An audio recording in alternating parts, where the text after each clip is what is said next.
avec en annexe, pétition internationale pour la libération immédiate des prisonniers politiques au Togo. Communiqué DE Presse conjoint du 13 décembre 2025. Réseau DE. La coordination DE. La diaspora togolaise indépendante, RCDTI, et collectif pour la vérité des urnes au Togo, Diaspora, CVU Togo Diaspora, contact, info@cvu-togo-diaspora.org qui transmettra. Introduction, NUL ne pourra dire qu'il ne savait pas ce qui se passe au TOGO. Nul ne peut dire qu'il ne sait pas que le Togo vit sous un système politique et économique marqué par la cooptation des élites et la privatisation de l'État au profit d'une garde prétorienne clanique et comprador, destinée à empêcher toute préparation de l'après-Gnassingbé. Dans ce contexte, le pouvoir instrumentalisait le panafricanisme en le révisant profondément, transformant ce référentiel idéologique en un simple artifice de légitimation d'une autocratie parlementaire fortement contestée par le peuple togolais.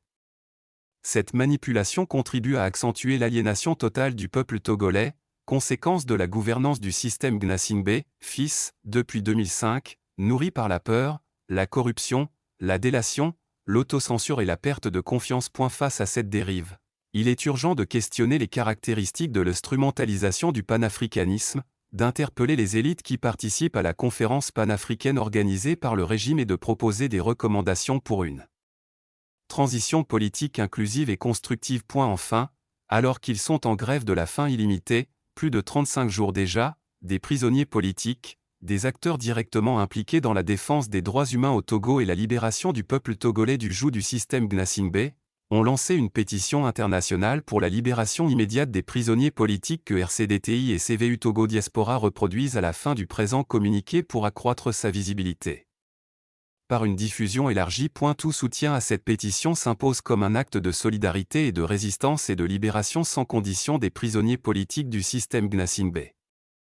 Leur seul et unique tort est d'avoir défendu directement et indirectement la liberté d'expression et le droit à l'autodétermination du peuple togolais. Le peuple ne peut rester insensible.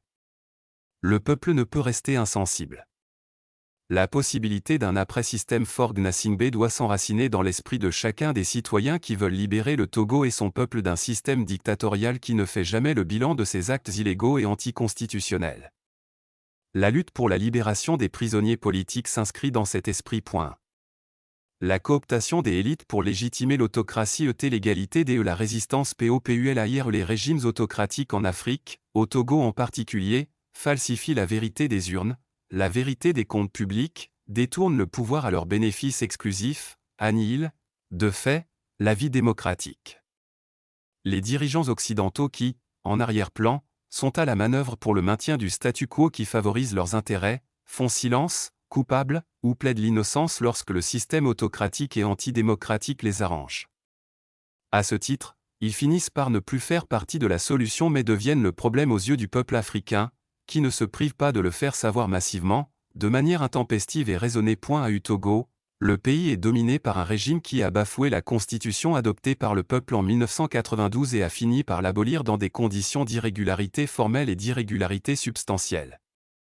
Ces irrégularités ont été mises en exergue et portées devant une juridiction, en l'occurrence la Cour de justice de la Communauté économique des États de l'Afrique de l'Ouest, CEDEAO, et font l'objet d'un procès intenté par RCDTI et CVU-Togo-Diaspora. Et la nouveauté de la gouvernance de Fort Gnassingbé a un président en procès pour illégalité et anticonstitutionnalité auprès de la Cour de justice de la CEDEAO, consiste, en plus de la falsification de la vérité des urnes, à éliminer des possibles candidats alternatifs, à détourner et dérouter le panafricanisme de ses fondements en s'appuyant sur des méthodes iniques et unilatérales pour légitimer le pouvoir du système politique Gnassingbé, à savoir, la répression des libertés et l'embastillement sans procès des démocrates qualifiés d'opposants, dont 37 sont actuellement en grève de la faim depuis plus de 35 jours, l'interdiction des manifestations populaires et la répression des manifestants au lieu de les encadrer pour assurer leur sécurité, le musellement de la population par la censure des propositions alternatives et défavorables à la pensée unique du pouvoir,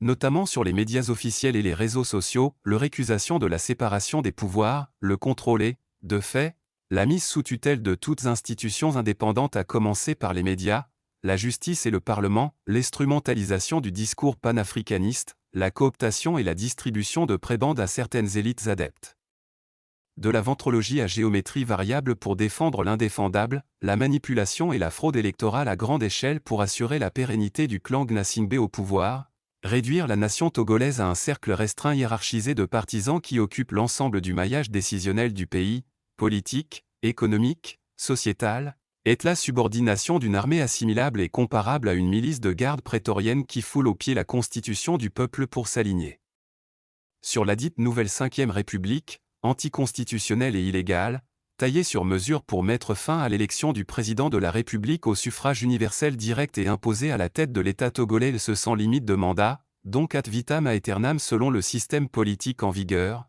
un Faure Gnassingbé muet en président du Conseil des ministres. Ce dernier refuse systématiquement de faire un bilan objectif de l'état du Togo aux Togolaises et Togolais, pensant s'affranchir de la vérité sur son bilan, à savoir la condition sociale d'extrême précarité de millions de Togolaises et des Togolais depuis près de 20 ans qu'il exerce le pouvoir de manière usurpée en recourant de façon récurrente et unilatérale à la fraude électorale massive et à la contre-vérité des urnes.